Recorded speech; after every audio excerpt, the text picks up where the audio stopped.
Hi all, this is part 2 of the email writing workshop. We left off with greetings and I was describing the different kinds of greetings you can use. Remember that names in this way are used in particular ways when we're doing greetings. Some of them use openers, some use titles, and some do not, so please review that. At this point I want you to go to activity 2 in your worksheet.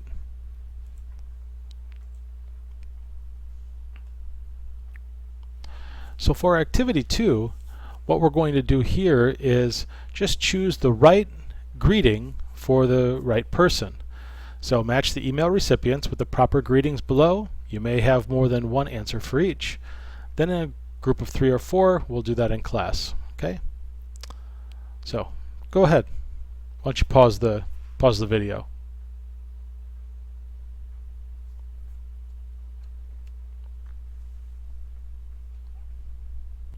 Okay, good. Well, now that you worked with greetings, let's go to the end of the email and work with valedictions. Valedictions are just a way to sign off on an email, to say goodbye. So it's how you end a message in a letter or email. Most common, the formal valediction is sincerely, and it's pretty much good for almost any usage. It's a little bit formal to use with friends, but still not too bad. And you can use it in formal situations as well. So when in doubt, use sincerely. But there are many other valedictions that exist, ranging from formal to informal. So take a look at activity 3 in your handout, and there's a nice list here of possible ones. These are not all of the valedictions you can use, but some of them. So things like truly or yours truly, cordially or cordially yours, yours faithfully or faithfully, kind regards, best wishes, goodbye, take care, one of my favorites, bye, talk to you later, peace, love, outie. Alright, there's a lot of different ways that you can say goodbye, and you don't even really have to say anything. You could just sign your name. But it's nice to try to match your valediction to your relationship to the person who you're talking to. So what I'd like you to do is take a look at the right side box, and there's a list of different people who you might write an email to. So you have a colleague, someone you work with, a friend, a mother, your mother, your husband or wife, boyfriend, girlfriend, or a boss. Now, as you can imagine, there are different ways that you want to talk to each of these people. So what valedictions would be best to use with each? Take a minute and write those down. Okay, so what answers did you come up with? For a colleague. Colleagues can be kind of in between, can't they? Sometimes people you work with you are actually quite close to and very informal with, and other times you're not. You're going to be more formal. So you could probably use a good range of valedictions with your colleagues. If you're familiar with them, if you're friendly with them, let's say, hey, maybe you guys get together on the weekends and drink some beers and go bowling. Well, if you're doing that, you can be quite informal. You could do things like goodbye, take care, bye, talk to you later, peace, love, out. Right? However, if that's not your relationship, if your relationship is a little less familiar, then you might want to use something more formal. Sincerely would certainly be one of those. Truly, cordially, those might be a little too formal for a colleague, but they're possibly, best regards is a nice general purpose one, best wishes, and even something that requires a follow-up, something like let me know what you think. Right? So there are a number of different valedictions that you can use, but you have to base it upon your relationship. Now with a friend, it's a little bit clearer, right? Because obviously a friend is a friend. You're less formal with your friends. And so you can pretty much choose anything. It would be strange to use something too formal though with them. So if you're saying truly or cordially or faithfully yours, it's a little strange. It's a little awkward. You probably want to use something a little less formal, like bye, see ya. Okay? With your mother, well, again, your mother are kind of like a colleague. Some people have more formal relationships with mothers, others less formal. And I think generally people have a less formal relationship with their mother. And for that, signing off with your mother, I recommend love. Because, come on, your mother wants to hear that you love her. Same could probably be true for your husband or wife, boyfriend and girlfriend, though maybe you have to be a little careful with boyfriend and girlfriend. But generally probably sign off with peace or bye or see you later. With your boss, in most cases you're going to be quite formal with your boss. Now that's not always true. Sometimes you have a more less formal relationship with your boss, but generally you're going to be formal in an email. And so for that, you're probably going to do something like sincerely, best regards, even truly, cordially, maybe those as well. But those are very distant. So I don't know if you really want to use those. Those might be a little bit too formal. Okay. So in the end here, you just want to choose something that is the best fit for the person who you're corresponding with.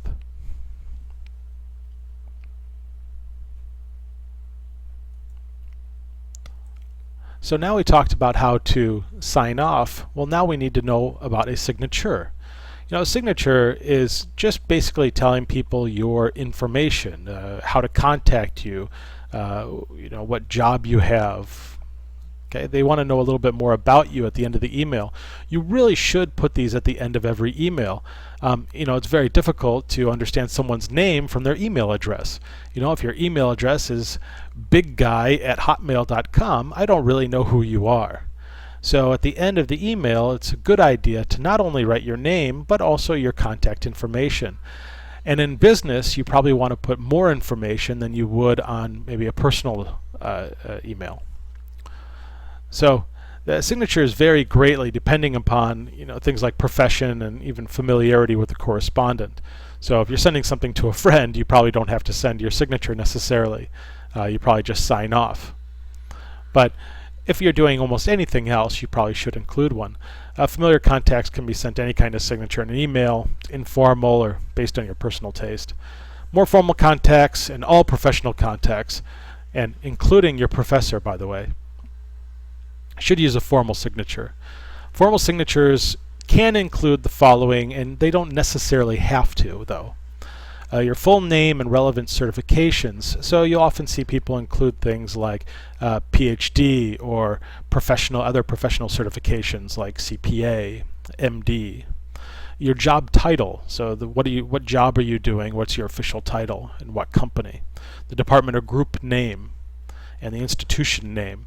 Now, you might not have all this information. If you're in a university, you probably would. The institution would be Sangmyung University in our case, and the department or group name might be English Education. However, if you're at a company, a small company, you might not have different groups. You might just have the company name. But if you're at a large company, you certainly do. So if you're, let's say, at Samsung, the institution name is maybe Samsung Electronics, and in Samsung Electronics you might be in the training and human resources department. You want to put an address. Now these days obviously addresses are becoming a little less important just because we don't tend to send things to people anymore like we used to in using regular mail and letters. But it's still important that people have that information, particularly if you're writing a professional email. Your office phone number. Okay.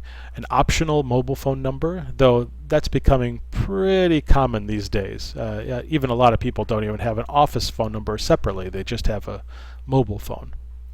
An office fax. Faxes, we're not using them as much as we used to, but they're still used a bit. And your email. These are things that you should generally put in your signatures. As I said, they're not always required, but it's a good idea to. At the very, very, very minimum, you need to put your name and your email address so I know who to get back to. Let's take a look at activity 4.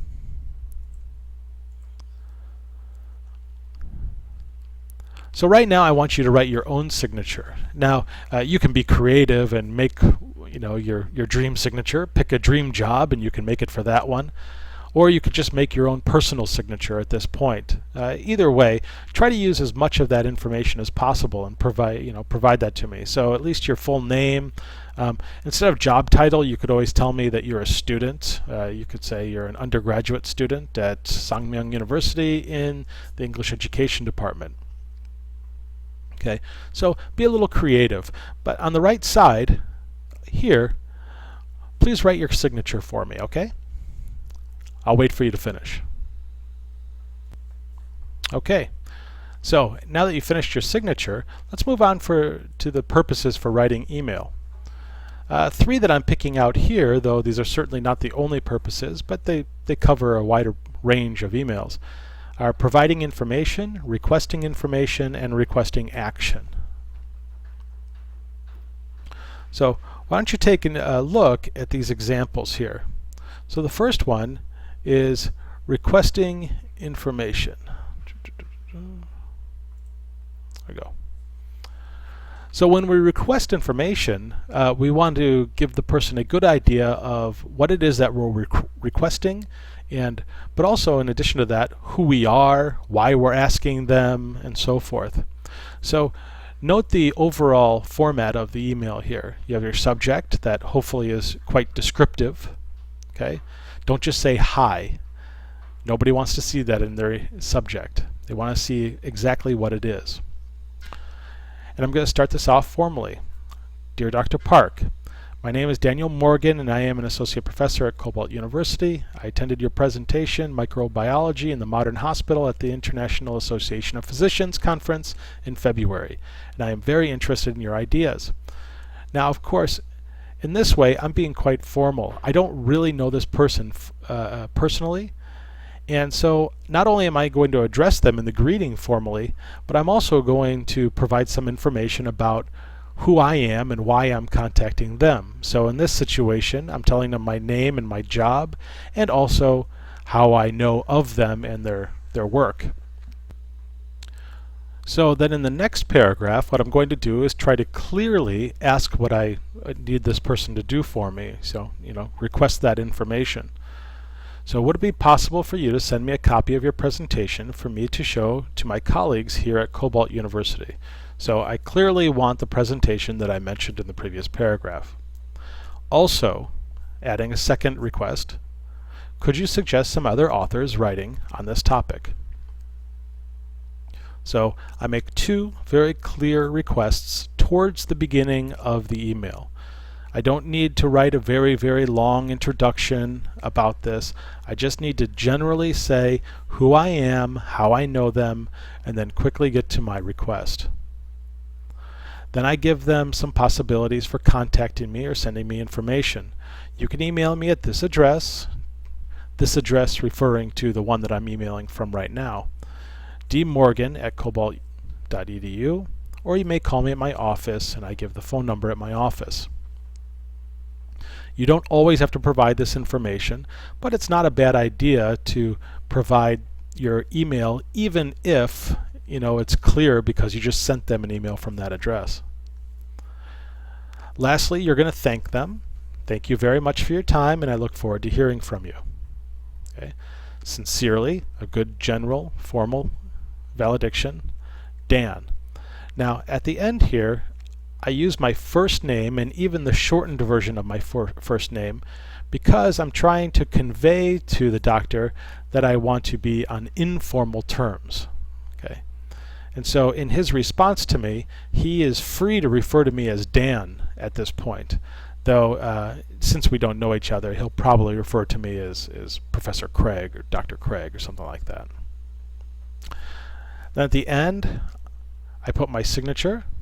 So I put my name, my title, or the certifications that I've gotten, my job title, the department that I'm in, the university I work for, my address at the university, relevant telephone and fax numbers, email address, and I'll even put my professional web address.